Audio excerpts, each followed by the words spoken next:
بسم اللہ الرحمن الرحیم۔ ایک نئی ویڈیو کے ساتھ میں ہوں خالد مغل، چیف ایڈیٹر روزنامہ آواز ڈنگا۔ گزشتہ روز ہم نے گورنمنٹ بوائز ہائی اسکول ڈنگا کے مسائل کے بارے میں ایک خبر لگائی تھی۔ اس خبر کے بارے میں ہی میں تھوڑا سا وضاحت میں جانا چاہتا ہوں۔ ہیڈ ماسٹر صاحب کی ایک درخواست پر یا انہوں نے ہمیں اپنی کمیٹی میں شامل کیا۔ ایس ایم سی کمیٹی کے ممبر منتخب ہونے کے بعد میں اور نبی شہزاد مغل ہم اس کمیٹی کے پہلے اجلاس میں شریک ہوئے، جس میں ہم نے وہاں پہ لوگوں کی باتیں سنی، حالات دیکھے، تو بے شمار مسائل کے اماجگار نظر آیا اسکول۔ تو اس صورتحال میں وہاں پہ ہماری ان کے ساتھ ڈسکس ہوئی، تو ہم نے ان کو کہا کہ اس مسائل کے حل کے لیے ہم آپ کی معاونت کریں گے، ہم آپ کا ساتھ دیں گے۔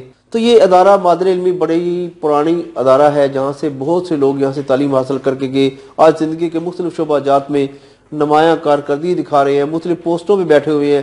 یہاں سے تعلیم حاصل کرنے والے سیاسی نمائندگان منسٹر تک بنے، وزیر بنے، اس کے بعد ایم این اے بھی ہیں۔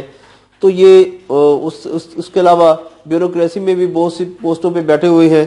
تو اس ساری بات کا مقصد صرف یہی تھا کہ اس اسکول میں ایک بے شمار مسائل جو نظر آئے ہمیں، ان میں ایک تو یہ تھا کہ وہ راہداری اور راستہ تھا وہ سارا ٹوٹ پھوٹ کا شکار تھا، ٹف ٹائل لگانی تھی وہاں پہ۔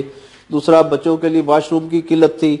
تیسرا وہاں پہ جو لیب ہے، کمپیوٹر لیب بنی ہوئی ہے، اس میں انہوں نے بتایا، بریف کیا کہ کم از کم 100-125 بچہ جو ہے جن کے لیے بچوں کے کمپیوٹر کے لیے ضرورت ہے، اس کمپیوٹر کی جو کمی ہے وہ صرف یہ ہے کہ 16 سیٹ وہاں پہ پڑے ہوئے ہیں، جبکہ 125 کے لگ بھگ بچے جو ہیں وہ تعلیم حاصل کر رہے ہیں۔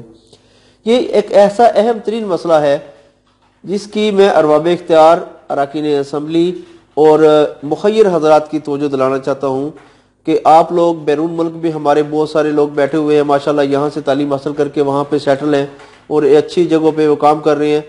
تو آپ سب لوگوں کو اس ویڈیو کے ذریعے میں یہ میسج دینا چاہتا ہوں، خدا را جو ذمہ دار ہیں، عوامی نمائندے ہیں، ڈی سی صاحب ہیں، حکومت پنجاب ہے یا مخیر حضرات موجود ہیں، آپ سب لوگ کاوش کریں، سب لوگ مل کے اس ادارے کو نکھاریں، اس کی ضروریات کو پورا کریں، اس کی جو کمی ہے، جو مسائل ہیں، ان کو حل کیا جائے۔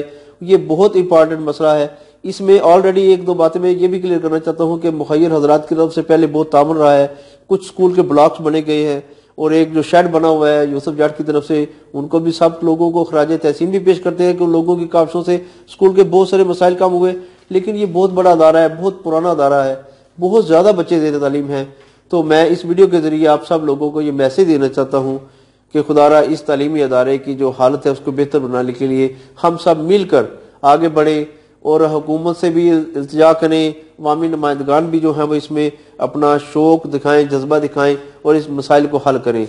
تو میں صرف یہی گزارش کروں گا کہ اس ویڈیو کے ذریعے یہ ویڈیو زیادہ سے زیادہ شیئر کریں تاکہ زیادہ سے زیادہ لوگوں تک یہ میسج پہنچے، اور ایک جو کہتے ہیں قطرے قطرے سے دریا بنتا ہے، تھوڑا تھوڑا کر کے ہم مل کے انشاءاللہ تعالی اس کو حل کریں گے اور اس کے مسائل کو دور کریں گے۔ شکریہ۔